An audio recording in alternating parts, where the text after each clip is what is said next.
Hello, hello, hello. Welcome to the Denasha Harrison Show here on Intellectual Radio, where we feed our brain. The number to call is 708-223-8953. I'm very, very grateful and humbled to be with you again. And for all of those who continue to support the Denasha Harrison Show and every other show on the Intellectual Radio platform, really appreciate the love. If you're not subscribed to IntellectualRadio.com, just simply go to IntellectualRadio.com, and then there's a button that says subscribe.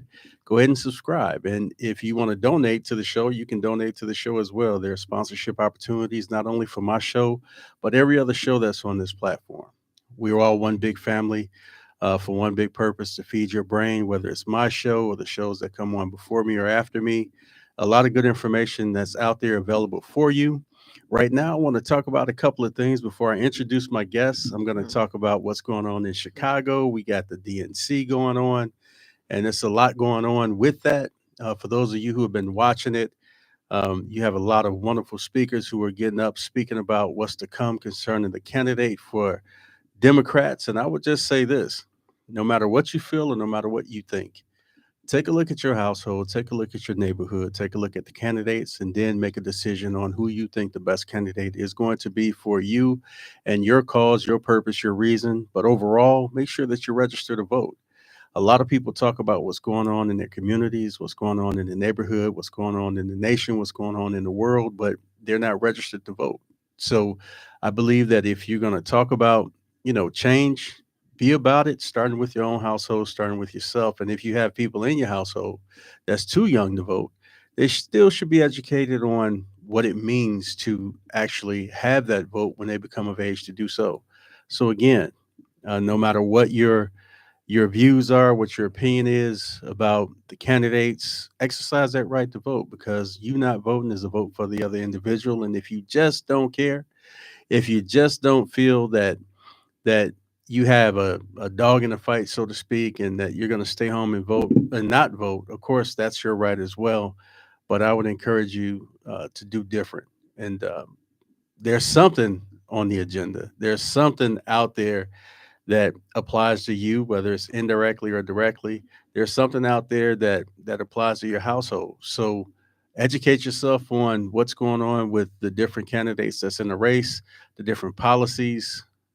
You've heard a lot about Project 2025, 900 plus pages long. I can tell you honestly, I haven't read 900 of those pages, but I can also tell you that there's some stuff in there that's very alarming and that requires our attention, and it requires our vote. If you feel like you wanted to donate to something, but you can't donate to anything because you don't have the money, remember, your vote is what really counts.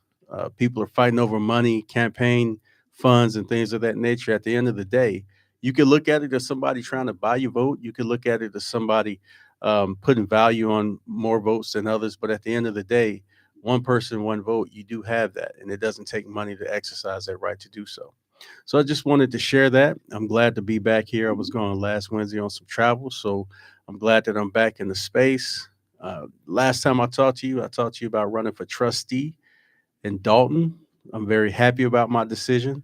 I talked to you about running on an independent ticket. I'm very happy about that decision as well. And I'm going to get into it and announce that I have an individual here by the name of Cassandra. Thank you for joining me. You're welcome. How are you? I'm good today. Good, good, good. So I'll let you tell the people what you're doing in Dolton, and then we're going to get into some conversations. All right. Well, I'm Cassandra Hobson Jordan, and I decided this year to throw my hat into the race because over the past 16 years that I've lived in this village, I've been here amongst four different administrations, and I've yet to see no change other than things have gotten worse. So I've decided that it's time for a change. It's time for something new. Time out for all this politics and politicians and get some real people in office that's willing to do the work, that's going to do the work, that's willing to make a change. And yeah, that's what I'm here for. So you're putting your hat in the ring to run for the race of. A mayor. Okay, so you're running for mayor of Dolton. Yes, Mayor of Belt. Okay, so congratulations on you putting your hat in the ring, and we're actually on the same ticket. So, uh, I I did talk to some people about my decision uh, to be on an independent ticket due to the people who were available to partner up with to run, and due to everything that's coming out about the current administration, the administration that wants to come on board and run for the mayoralship, uh, I just felt that for me personally, for me and my household, that it would be better for me to go in a different direction. Correct. I'm brand new in Dalton, so I've been there over a year. How about yourself? How long have you hung your hat in that village? I've been in Dolton for 16 years now. Okay. Yeah. And I actually like that village. It's a nice township. It's not too far outside of the city. It's not too far from Indiana. And you get the suburban living and you still can kind of somewhat get the city life as well. So you talked about it being time for a change. Now if you got YouTube or if you got social media, then without going into too much detail about what's out there, you see that there's a lot going on with this administration. Not only allegations, but actual facts about some of the things that are coming out that's not good for the people who live in Dalton. Mm. Uh, and so, generally, I can understand why someone would get into the race to to make change, right? So, for myself personally, the fact that I live there, I bought property there. I think it's a wonderful space. And again, you talk about the location. I think it's a wonderful location as well. Yes. And I think it's, the responsible thing to become involved in what's going on with properties, taxes, people in the area, businesses, things of that nature. Because if you plan on living there, you might as well, participate, Correct. beyond, beyond just living there.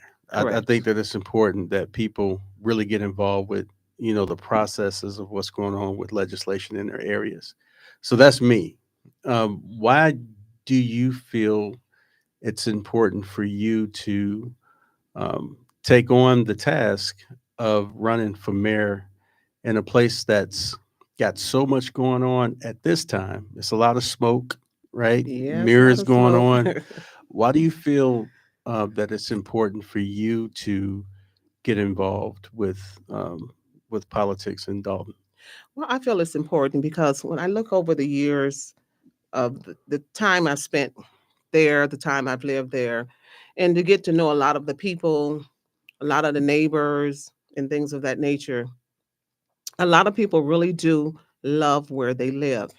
A lot of people have worked hard, they have sacrificed, they're paid for their homes, they're ready to retire, they're ready to enjoy life. And I don't think it's fair to put all this hard work, time, and energy into a space, and then someone comes along and just like literally rips it out from up under you. I mean, what sense does it make to work for years, to pay taxes, to pay a mortgage, to get the mortgage paid off, and now you're ready to kind of relax, and down here comes a large tax bill because you got politicians in office that's, I'm going to say it, just greedy, constantly filling their pockets, not really concerned about the people. And now here you have a tax bill that's literally like another mortgage. When you hit a certain area in life, you're like, okay, house is paid off. I know I have this tax bill, but I don't want a tax bill that's so high to the point that all this hard work and sacrifice that you did to pay this house off, now you can't even afford it because the taxes are so high. So I'm like, listen, I'm one of the ones that have worked hard, that have sacrificed, paid off my house, paid my bills on time, did my due diligence, and now I'm ready to relax and enjoy myself. But then I get a tax bill, it's like another mortgage all over again. So it's like, what sense does that make? So I'm like, no, I just can't stand by. I just can't sit around and just watch this town literally go under.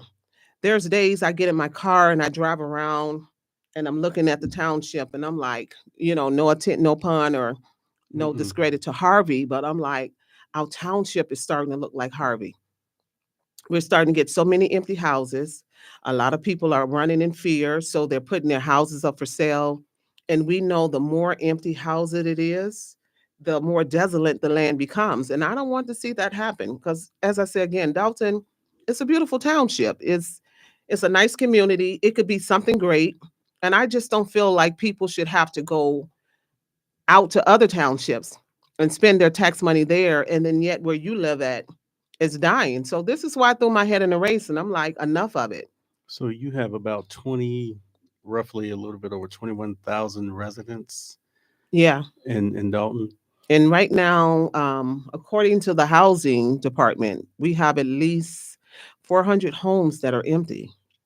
And it's like, it's unfair to us that do live there because we have to, we have to split that bill up. And it's just more pressure on us. And the goal is we got to get these houses filled. We got to bring this community back. We got to build it back up. Dalton used to be one of the most beautiful townships back in the day. People would die to get into this township. And now people are dying to get out of it because of all the turmoil and everything that's going on. And I just think it's unfair.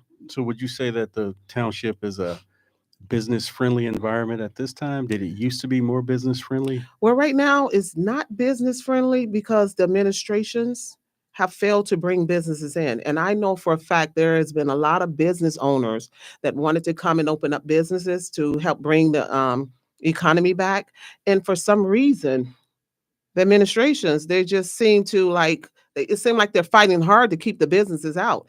I mean, we have enough liquor stores, we have enough mom and pop stores, and nothing against that, but I shouldn't have to go over to Indiana or go over to Homewood just for Portillo's if I decide I want Chick-fil-A or things of that nature. We should have these type of things right here in our own township. So besides your passion for where you live and the fact that you've lived there for a while and you just care about uh, the residences um, in Dalton, what would you say qualifies you to take the mayoral seat?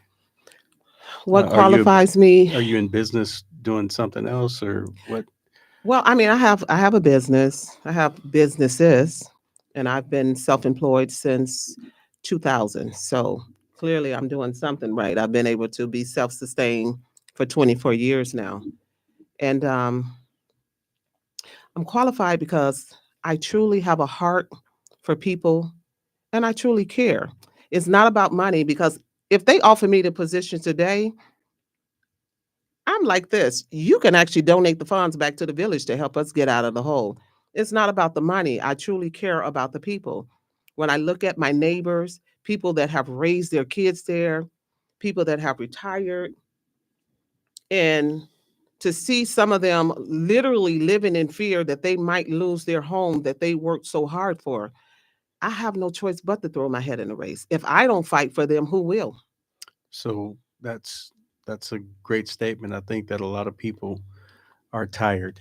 Yeah, people are tired. And it's like at this point, it's like I'm not about the Democratic Party. I'm not about the Republican Party.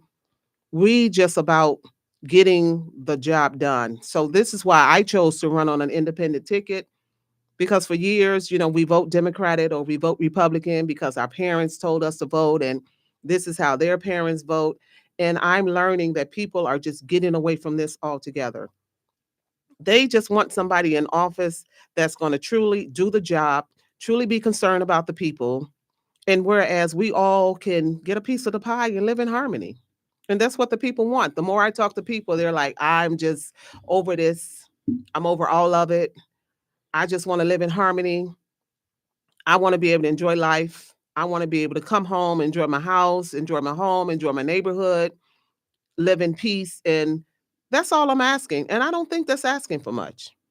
How many people have actually rallied behind you for your run for mayor? Oh For my example, God. before you answer that, prior to you making the decision, did you get a lot of buzz about running? And now that you've announced that you're going to run for mayor, uh, how are people receiving the news? Yes. Well, prior to for years, I think for about 10 years now, and I will say, I'm going to run for mayor. I am truly going to run for mayor. And then my neighbors and people that I know, adjacent neighborhoods, they're just like, you should really do it. And then it's like, hmm. And then since all of this craziness have taken place, and one day I woke up and I was like, now it's the time. God has released me and now is the time. And when I shared it with my neighbors, some of them literally stood there and cried, like, it's about time. Like, I don't know what took you so long. And I just believe everything has its own time and season to take place. But a lot of them literally stood there and cried. They felt like, I feel like I have hope again. Some were like, I was at the point that I felt like I was going to have to sell my home and find somewhere else to go. And they look at me and they're like, we're not just going to vote for you just because we know you or we like you, but we know of your character. We've seen you work in the neighborhood. We've seen you bring the neighbors together. Like, I had neighbors that lived in the neighborhood for over 10 plus years and they didn't even know each other. Until when I came on the scene, I'm like, the way I was raised, all the neighbors knew everybody. We all communicated with each other. The kids hung out. Other kids' parents disciplined us the whole 9 yards. And I'm like, this is what a village should look like. So when I expressed that to them, they was just like, this is amazing. Like, I feel like I have hope. I actually believe in the village again now that you are going to run. And I mean, some stood there with tears in their eyes. And I'm like, I'm a tough girl. I'm a strong-willed woman, and I'm passionate about things, but I'm also a big crybaby. And I'm like, don't cry because I'm a tearjerker. It doesn't take much. So So you talk about where you were raised. Where were you raised at? I was born and raised on the west side of Chicago, Here we go. in the Austin area. Here we go. 223 North Latrobe. Was born and raised there. Um, my home church was New Mount Sinai Missionary Baptist Church, right there on. It was on Laramie and Fulton, and that's where my roots began, right there on the west side. Isn't that something? So we were a street over from each other, Yeah, which I was born on. Well, I wasn't born. I was raised on 210 North Lamont. yeah. So You're literally, literally like like right right there. next to each other. Yeah. So West Siders, bringing that feeling to the suburbs. Yeah. That feeling of community and cohesiveness and village community Yes.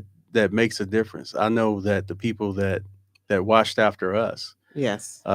you had Miss Sadie, you had Miss Hawkins, you had Miss Jones. It's before you got to your house, you've had to at least spoken to Yes. two or three other families.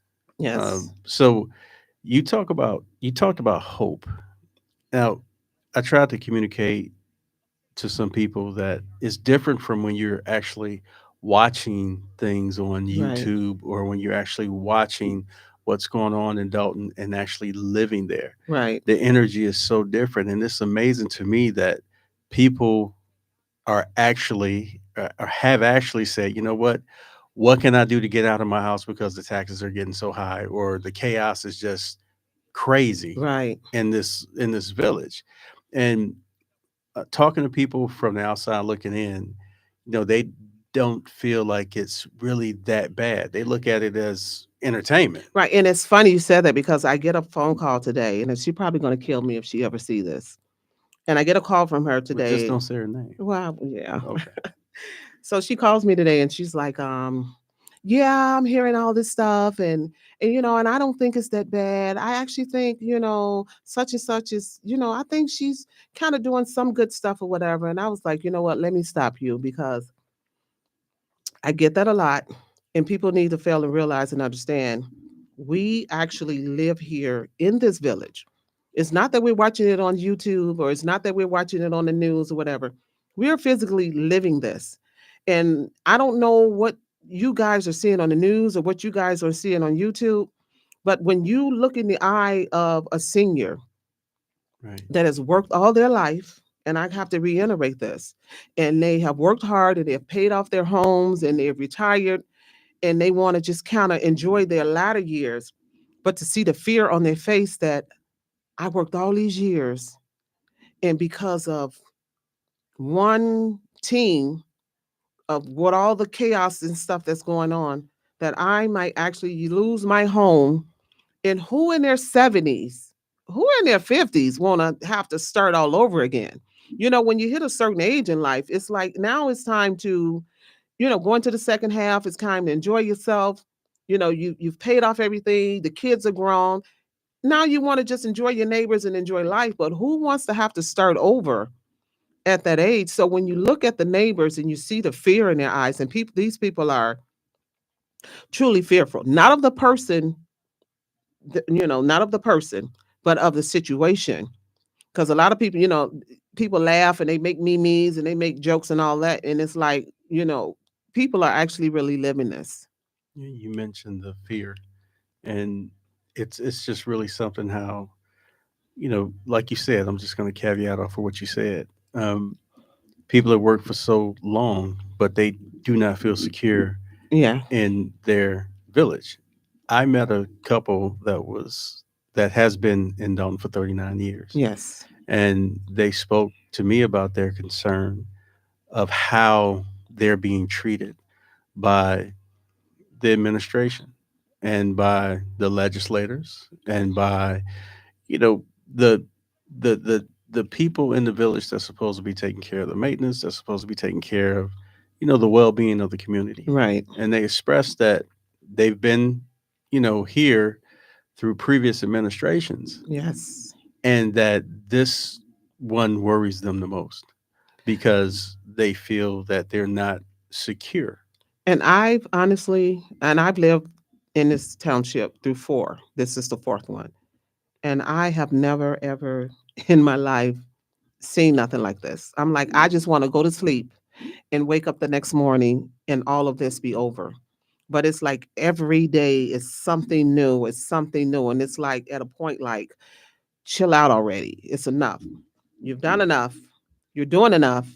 You guys have done enough. You're doing enough. I can't stress that enough. And it's like enough already. And people just wanted to go away. They're tired. They're really tired. They're frustrated. And it's so embarrassing because,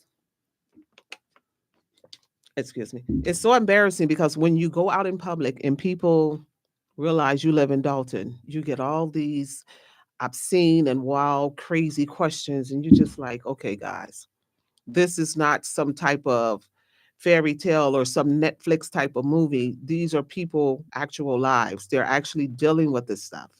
Right. It takes a lot of energy to talk about it. Yeah. And it's not a joke. And then it's like the more you talk about it, the more upset you get. And then it's like, let me just woos off. Like, don't ask me any questions. I live there. It's a mess. And if you want to make a change, listen, I'm running for mayor. You can come out. You can help me campaign. You can pay, you can hit the pavement. You can help us get signatures. You can donate. If you're really concerned about what's going on, you can jump in the fight with us. Let's talk about the slogan, the logo. Let's talk about, no, not the logo, but let's talk about the slogan. So the slogan for our ticket is what? The slogan for our ticket is rebuilding Dalton. And that's what we want to do. We want to rebuild this community. And of course, some of you all that will see the slogan, and some of you have seen it already. And at the bottom of that slogan, it says, it's time to clean the whole house, which means it's just time to get rid of everybody. It's time for this village to have a fresh start. Get a new administrative team, new people, fresh faces, new ideas, and people that's willing to come together, work together as a whole, not all the bickering and not the power struggle and all that. And let's get this community built back up. When we were walking the streets in our neighborhood, um, we talked to those two gentlemen, and it's not so much as if they were picking sides between the legislators and the administration. They were both just simply tired. Tired. They were tired of the back and forth. Yeah. It's like having two kids who who you can't discern if one person took something from the other kid, and so you separate them both. Right. And so when we talked to those two gentlemen, they really did express that they were simply tired of seeing their Right. village on social media in a negative way. And there's so many beautiful things to enjoy about Dalton. Like, I came to Dalton because there was a certain piece that I couldn't find in the Austin area. Okay. So I bought in Dalton. Big ups to the West Side, South Austin community. Love you much, but between buying a house over there at this time Right. and buying a house in Dalton, even though I have to travel further to get back and forth in some areas, Right. uh, it's mostly convenient for me. Right. And And so you want that to be consistent all the way across the board. You want people who actually don't know Dalton to understand that there's so much more about the place that we live. And I will say this, you don't have to do everything right or everything wrong to move on. And what I Right. mean by that is this. I'm sure some legislators have done some amazing things, some trustees. I'm sure that at some point, the mayor had good intentions and the mayor did some great things. I Well, don't. let me expunge on that. Now, I've been Mhm. there for 16 years, and I'm going to be honest. I really haven't seen Much. anything that anyone has really done, Okay. to be honest with you. It's like when I really sit and ponder on this thing and look at under the Shaw administration, the Riley administration, now the Henya administration, and I'm like, the most I've seen was okay, a skating rink was built, but it's not for the people. But of course, the people paid for it. I've seen some little row houses built for veterans, and I really take offense to that because I'm a veteran myself. Thank you for your service. And you too as well, shipmate. All right. And I'm thinking if you're going to build home for veterans, actually put veterans in there. I find it really offensive because when we served our time while you slept that night, we're standing those 12 to 16-hour watches guarding the country so you can rest well at night. But you build an entity for the veterans, but the veterans are not in it. So I find it to be very offensive, Hmm. and I just find it to be downright cruel because you put something out there and then they have this expectations of actually reaping that harvest. Veterans get such a bad rap. We go to war because I was in at the time of the Gulf War. We go to war, we fight, we're out there on those ships. We're pulling those long hours, we're pulling those long watches. And then it's like when you come home, it's like it's nothing. And people just say, thank you for your service. But I need more than just thank you for my service. Do you understand the men that have fought in Afghanistan and fought in the wars? They deal with mental Mhm. issues and things of that nature, all the stuff that they were exposed to. And just to come home to get a thank you and then to capitalize on that and then don't follow through on it. I think it's just cruel. I think it's just ungodly behavior. Well said. And then to come home to a broke village. Yeah. So, and and I'd like to expound on that. But before I do go into that, we're going to go into a quick musical break. So you're listening to the Denasha Harrison Show here on Intellectual Radio. We are talking to Miss Cassandra, running for mayor of Dalton, Illinois. Yes. We'll be right back.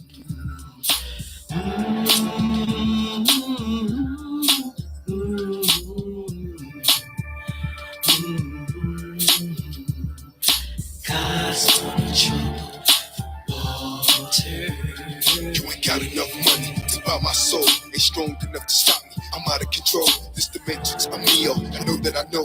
I am that I am. That's why I speak so bold. On the verge of losing hope. I know where to go. Switch my style from singing vocals to magical flows. Study the streets a little closer. One with the ghetto. Got wise as I got older. Unloaded the metal. New millennium rebel. After that federal dollar. Balance the world on my shoulders. I know my soldiers will follow me to war.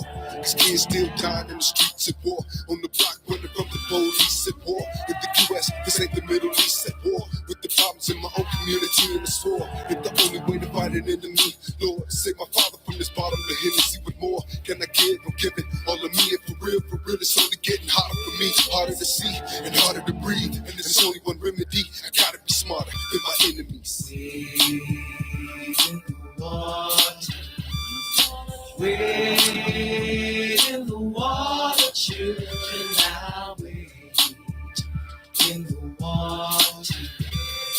God is in trouble. I'm being chased by demons that triple team, exposed to false religions. I'm hated by jealous niggas that don't wanna see me living my life scar from living hope. Pulling up papers, I'm chasing paper, no hoes bar. Peace of mind, and yet divine, my heart's cold. Got the friends, my last road dog turned me in. Because the war would never change. Who takes the blame for bad decisions? So many missing from following orders. This ill giving got the world tripping. They push in prison at us young niggas. That's why we haven't had triggers. Won't let the war get us. I'm not alone, but the way that I feel is like millions out the touching this steel. Roaming the field. I am what I am, and best believe it following me. a guinea pig. I refuse to be. Streets got a hold on so many lost souls and sold. I pray to God it starts letting me go. No, I'm not a fool and I'm definitely not. Welcome back to the Dinasha Harrison Show here on Intellectual Radio, 223-8953, 708-223-8953. You are always welcome to call. You're always welcome to subscribe. You're always welcome to donate, whether it's my platform or whether it's my show on this platform or any other show. So again, we're one big family where we feed our brain. If you're just joining me now, we're talking about running for mayor of Dolton, Illinois. We have Mrs. Jordan here with us. Mhm. Thank you for joining me again. Yes, And of you're course, welcome. I'm running for trustee, same ticket, right? So one team, one fight.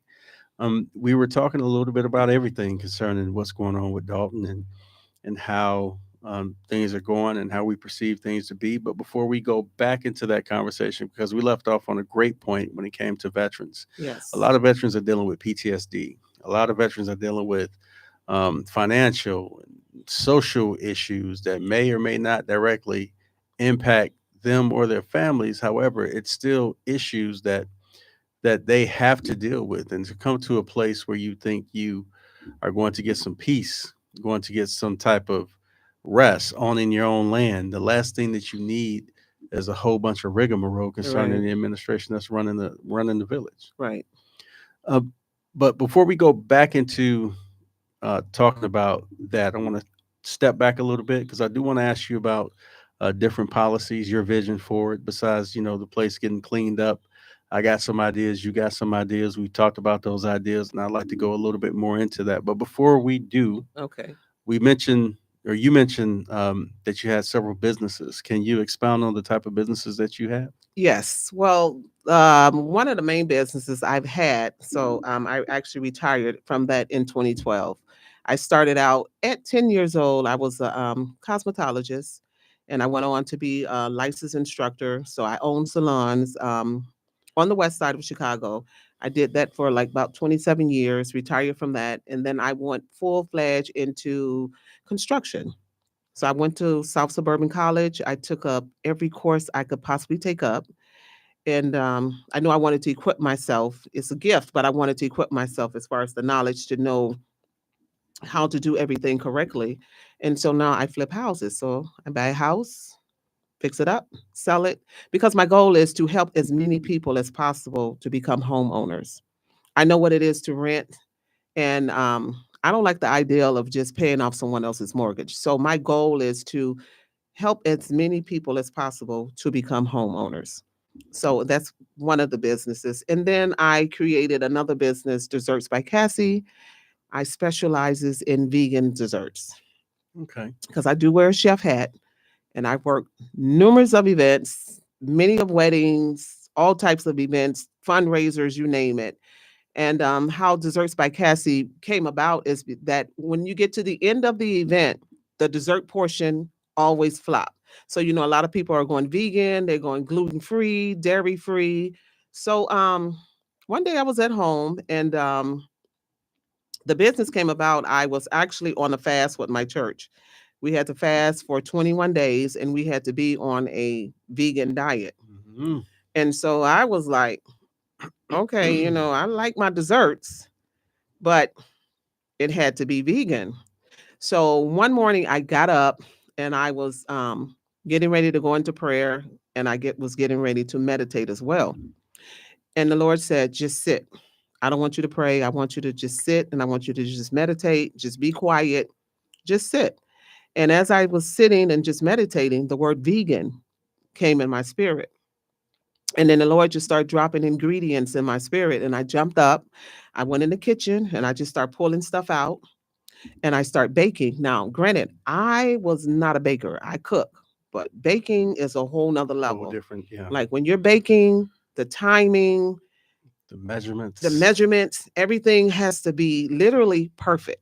Because it's nothing worse than putting the cake together and you get through all that and then it flops or it didn't bake all the way. So I know this had to be God, because I'm like, I am not a baker. There's been times where I would bake cakes and then I would literally cry. There's been times where I would look at my mom and I would try to make her biscuits. And when I got done with them, I made rocks. Mhm. They wasn't biscuit, they were rocks. So in this fast and meditation, the Lord spoke the word vegan. So I got up and pulled some ingredients together, and I had some the butter pecans, the peanuts and stuff like that, and start putting the stuff together. And I actually baked a butter pecan cupcake. My daughter happened to walk in the house, and I was like, perfect timing. Can you taste this? And she tasted it, and she just stepped back, was like, Mom. And I'm like, okay, is it good or bad? She was like, no, like this is really, really good. I was like, now don't lie to me, be honest. Right. She was like, no, this is really, really good. So I just started pulling other flavors and just start putting it together.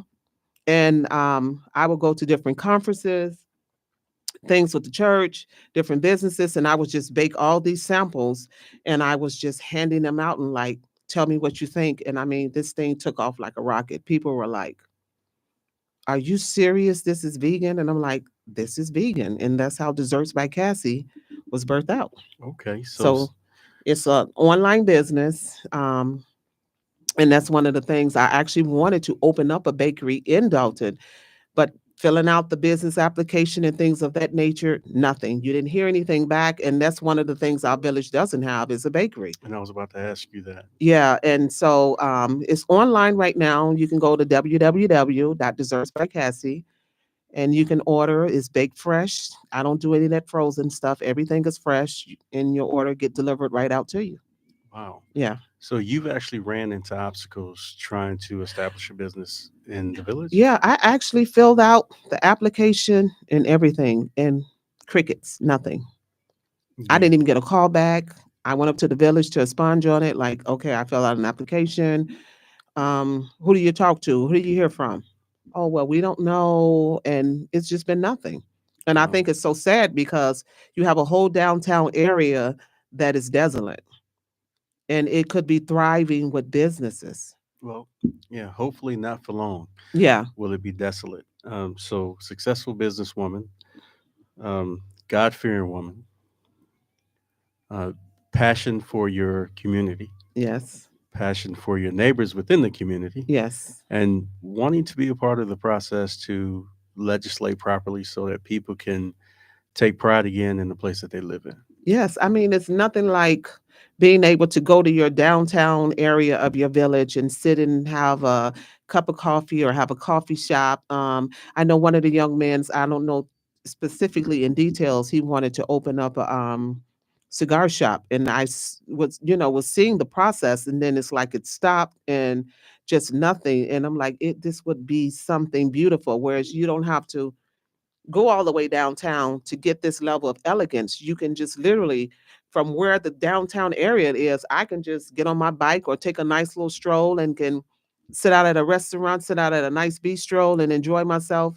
And these are the type of things that we want. So one of the things I really want to implement as a mayor is to actually bring businesses into the village. And when you bring in revenue into the village, it helps the economy, whereas it's not so much stress on the people in the village. And they That's, don't have to drive to other townships, to patronize them. And the tax dollar goes to their township, and then you come home, it's like it's nothing. well, speaking of tax dollars, um, former Chicago Mayor Lori Lightfoot did an assessment. She did an audit uh, for the village of Dalton, Mhm. talking about the finances, and I believe this is part one of Yes. of a series of things that she'll be rolling out. So when she did, she put together some numbers that were alarming to a lot of us. Yeah. I believe that one of the things that should be tackled is trying to figure out how to get the money back to the people in the village. What would be your recommendation of how to have that money replaced? I think what 3 point something $1 million is Yeah. unaccounted for. Yeah. No explanation. We saw where some of it was spent, but there's still ongoing allegations and ongoing investigations as to the specifics of where money went to. Right. What would be your first uh, what would be your first step concerning the finances of the village? Well, to be honest, when you have such a large deficit like that, one of my main steps would be is to actually invite the state to come in to handle the finances, to make sure that we're getting back on track. Because one of the things were the village was not reporting yearly their finances to the state. So one of the things to make sure that we wouldn't run into this issue again is that I would welcome the state to come in. Have that So that way, oversight. as a new mayor coming in, they're like, oh, well, what are you going to do with the money? And this and that. And I'm like, listen, I would welcome the state to come in to take over this thing, to help get the affairs in order, to help get us back on track. And in the meantime, while the state is in helping us to get back on track, focusing on things like all of the empty homes. That is one of our most major problems is getting those homes filled to get them back on the tax bill. So creating a program, partnering with the banks, um, partnering with churches. You got a lot of people that sit in church. They want to be homeowners. So we can put some programs together, bring those entities together, and let's get some mortgages and let's get these homes filled where they can get back on the tax bill, where they can actually generate revenue. And then another thing, once again, bringing businesses into the village. So I believe a lot of people have discussed the very same thing that you just outlined. I believe that one of the issues was that it just was not being executed. Yeah. A lot of people talked about the businesses coming in, about the housing banks. Right. I know in our neighborhood in Dolton, there's a house not too far from yours that's Yes. totally overgrown. Completely overgrown. And I've been inquiring about this house for over 10 years. Still no answers. Still no answer. It's like, and I would question, the housing department. How is it that we have houses in the village and you have no record or no knowledge of them?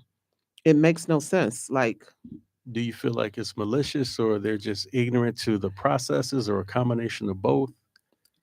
I think they're just, a lot of them are just ignorant to the process. A lot of them get the positions, they don't study the positions, they don't pick up the guidelines or anything or read up on it to understand what it is they're supposed to do. So a lot of them just comfortable with the answer is, I don't know.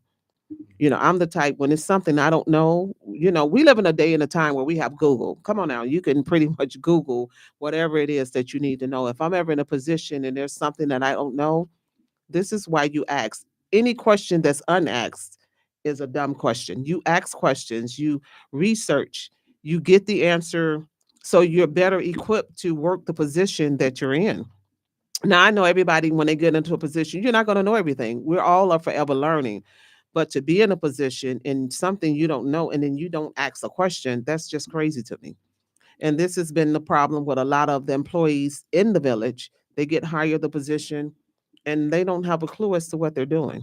And you have people come up to the village asking questions because that house, through 3 administrative teams, I've asked about that house. I've wanted to purchase the house, fix it up, get it back on the tax bill. And it's just been a runaround for 10 years now, a little over 10 years. So I take it upon myself to go out, cut the grass, to try to maintain it so we don't get squatters or we don't get drug activities.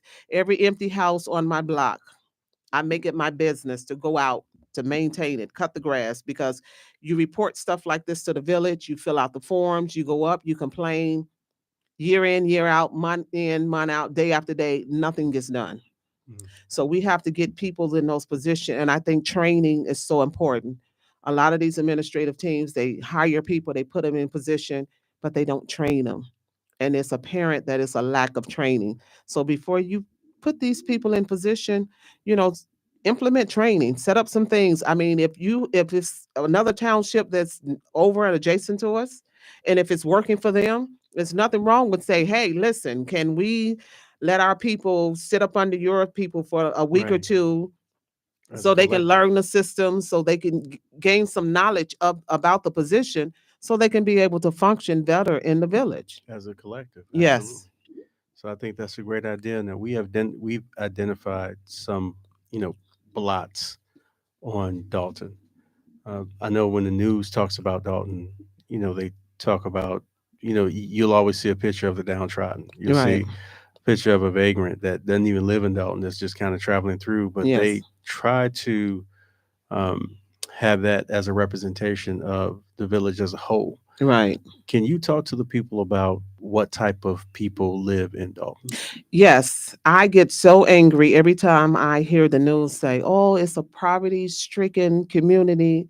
And I'm like, "Where are you guys getting this stuff from? If you would actually come out and speak with the people that live in the village, you have nurses, you have doctors, you have teachers, you have professional people that get up and go to work every day. Like, these people make good money. And if they wasn't able to make the money that they were able to make, you wouldn't have any homeowners. So I don't know where they get this Dalton is, below poverty level, and the people are struggling. They make less than 25,000 a year. And I'm like, oh God, this narrative that they're putting out there is crazy. I mean, me ourselves alone, we make a nice living. Like, we're not struggling like the way the media portrays it.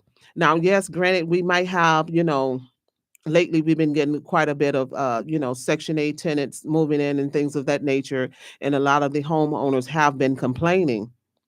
And one lady asked me, well, what would you do about that? I said, well, as far as when you get a lot of Section 8 tenants moving in, I would create a program that they would have courses that they would have to take and to learn how to maintain a house, because a lot of people that rent houses don't understand what it takes and what goes into actually owning a house. And I think if you start educating these people, a lot of their disposition and attitudes towards just renting someone else's house, their outlook on it will be totally different.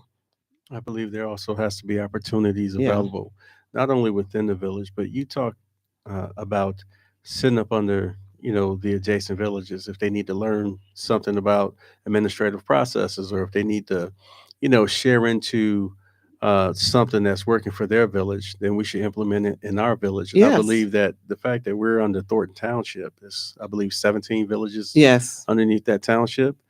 There's a lot of opportunity for us to uh, share Yes. and learn and grow.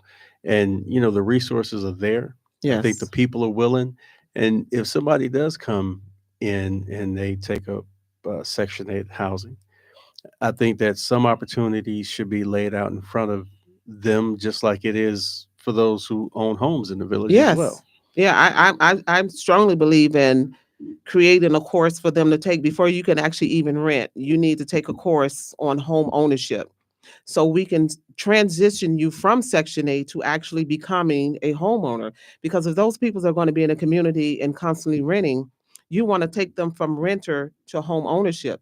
So let's offer them courses and teach them home ownerships and how to straighten up their credit. I've dealt with a lot of Section 8 applicants, and when I look at their application and their credit scores, it's horrible. And I'm like, who are teaching these people? We don't want them to just be on Section 8 for the rest of their lives. We want to teach them the importance of having good credit, the importance of paying your bill on time, what it takes to own a home. So if you're going to rent a home, you need to take courses on home ownership.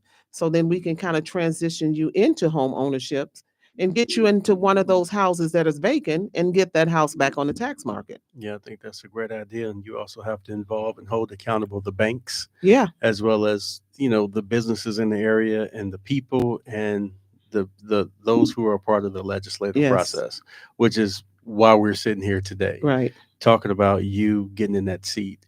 So what we're going to do, we're going to take another musical break for a second, and then we're going to come back and talk about how those of you who are listening, whether you live in Dalton or you don't, how you can help with this campaign. So don't go away. The Nasha Harrison Show.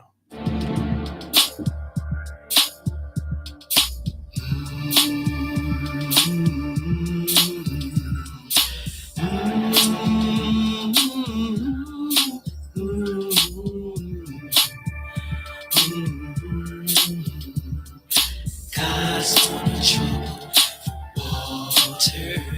You ain't got enough money to buy my soul. Ain't strong enough to stop me. I'm out of control. This dimension's a meal. I know that I know I am that I am. That's why I speak so bold.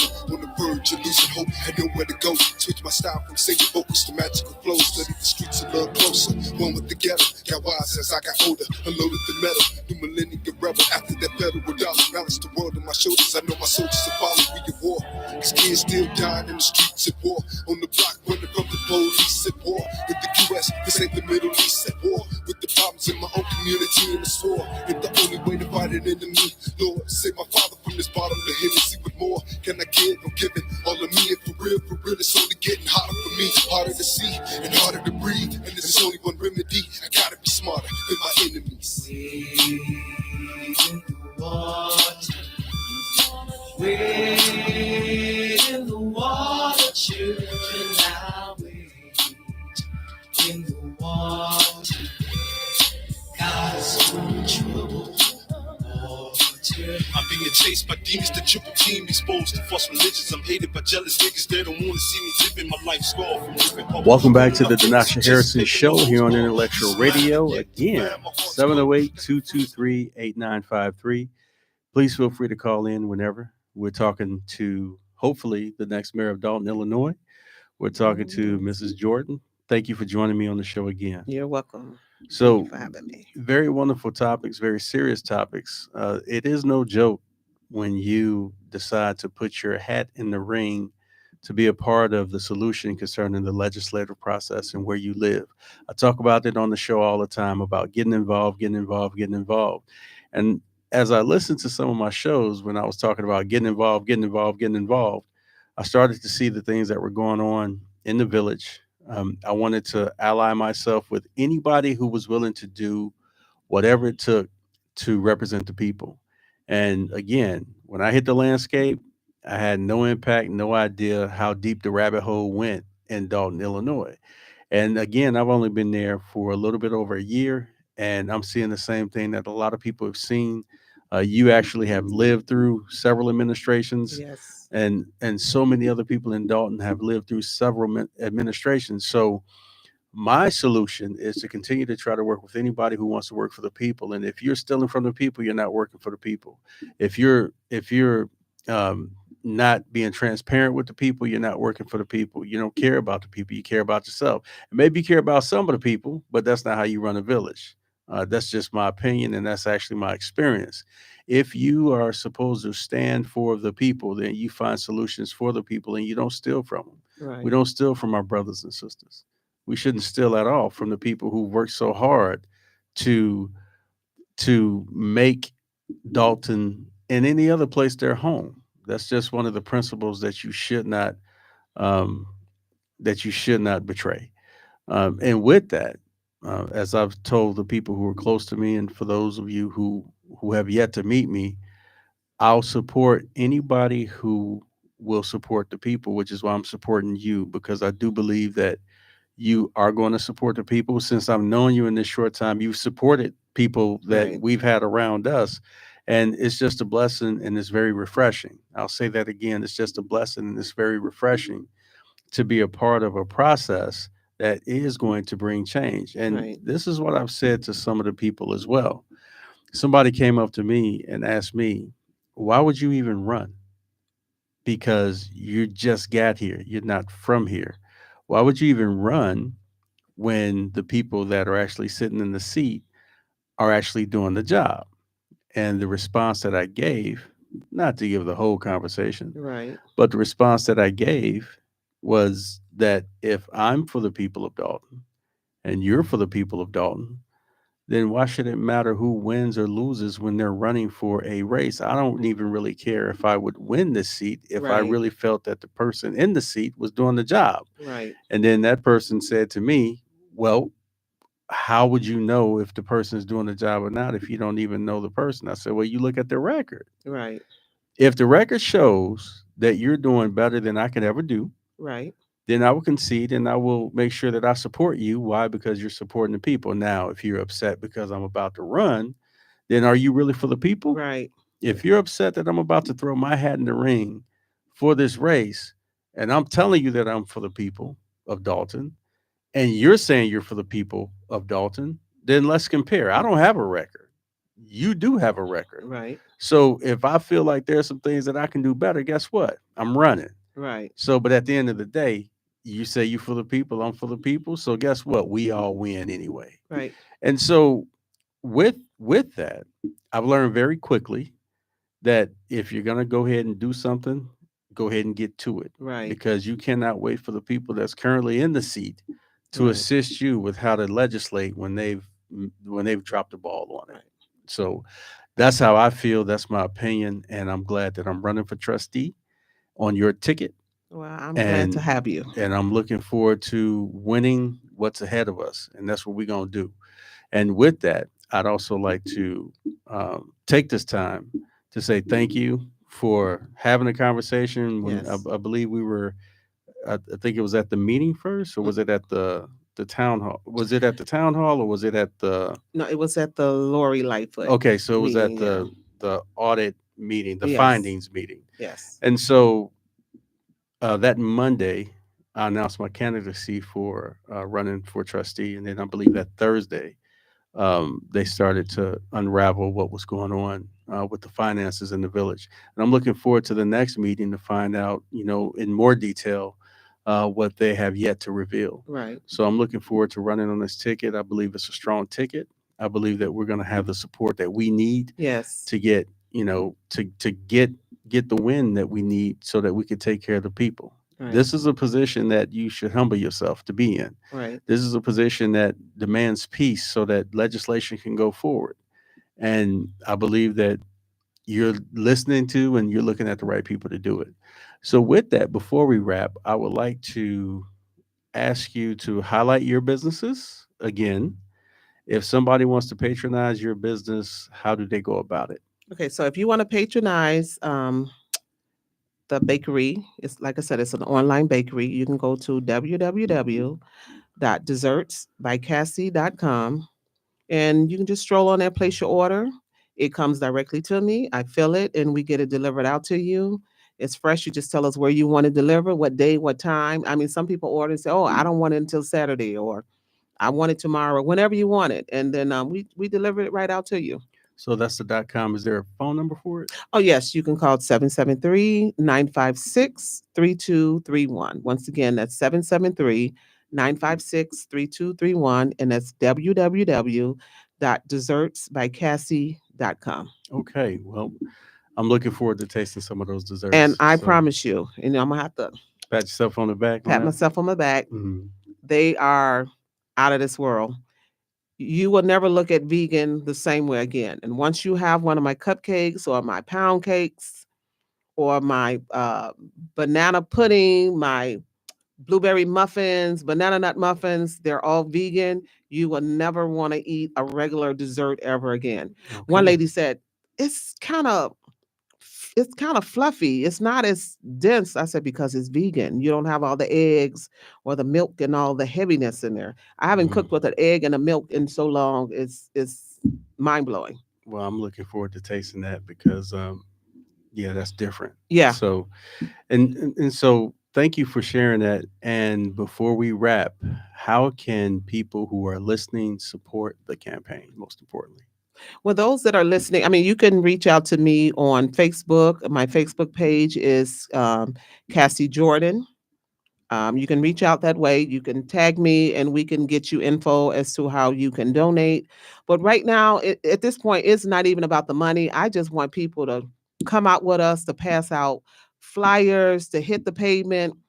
I'm one of those campaign people.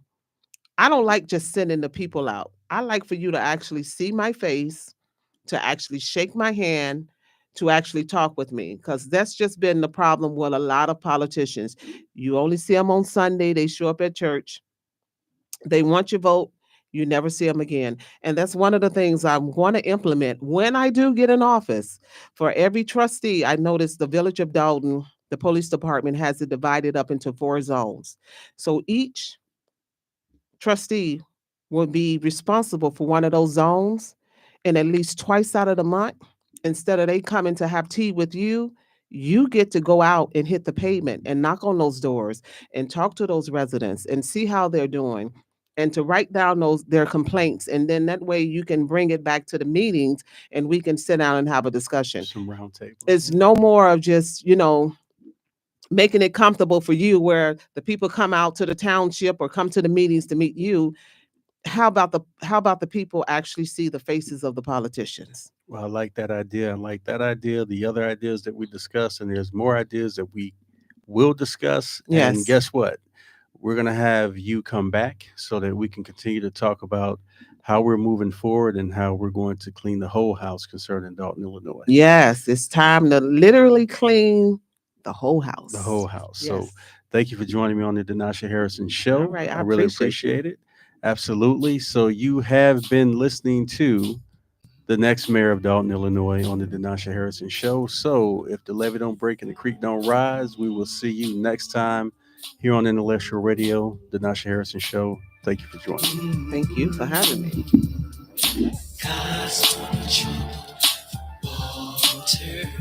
You ain't got enough money to buy my soul. Ain't strong enough to stop me. I'm out of control. This dimension's a meal. I know that I know. I am that I am. So I speak so bold. On the verge of losing hope, I know where to go. Switch my style from singing vocals to magical flows. Study the streets a little closer. One with the ghetto. Got wise as I got older. Unloaded the metal. New millennium rebel. After that federal dollar. Balance the world on my shoulders. I know my soldiers will follow me to war. Cause kids still dying in the streets at war. On the block running from the police at war. In the US, this ain't the Middle East at war. With the problems in my own community and the sword. It's the only way to fight an enemy. Lord, save my father from this bottom to Hennessy. What more can I give? I'm giving all of me. And for real, it's only getting hotter for me. Harder to see and harder to breathe. And there's only one remedy. I gotta be smarter than my enemies. Wade in the water, children, now wade in the water. God is in trouble. I'm being chased by demons that triple team, exposed to false religions. I'm hated by jealous niggas that don't wanna see me living my life scar from living hope. Pulling up papers and chasing paper, no holds barred. Peace of mind and yet divine, my heart's cold. Got the friends, my last road dog turned me in. Because the war would never change. Who takes the blame for bad decisions? So many missing from following orders. Cause ill giving got the world tripping. They pushing prison at us young niggas. That's why we haven't had triggers, won't let the war get us. I'm not alone with the way that I feel. It's like millions out the clutching this steel, roaming the field. I am what I am, and best believe I'm following me. A guinea pig, I refuse to be. The streets got a hold on so many lost souls and sold. I pray to God he starts letting me go. No, I'm not a fool, and I'm definitely not following rules. Hoping that the Lord pulls me through. When I'm at the gates, standing before Christ, and he's flipping through the pages in the book of life. Final judgments being made as he look in my eyes. All I can vision is the wrong that I've done in my life. Close my eyes as I look back at the sky to puzzle pieces. Demons to try to stop me, and all I wanted was freedom, better living for my people. Did you ever hear my cry? In my mind, I never understood why we were born to die. Die. Wade in the water, children, now wade in the water. God is in trouble. Water. This one is suicide. I used to think with a pistol. Now I know the war's mental bullets can't fight these issues. Nothing's clear, it's all static. Possible jail time if I load this automatic. Black folks about to expire. We yelling, democratic, we get the fire. That's why you see passion in my eyes. I'm still at it. We should devise a real plan. Barter votes to the party that's giving us farmland. It's all about the money, right? Men that take it, they try to charge you for sunlight. This ain't a dream. I say you no lies. All I can knowledge is only put us further behind. If we don't know who we are, how can we see the vision before we die? All my cousin wanted was better living. He didn't find it. All he found was Hell's Kitchen. Underground and his kids missing. We're real sick to lose another real nigga. To the traps of the streets. And they wonder how we cope with these tragedies. Boxing with the devil. We've been fighting all my life. I was raised in the ghetto. We the children of the night. Oh God, can you help us? We are Israelites, we lost and need shelter from the snake about to bite. Wade in the water, wade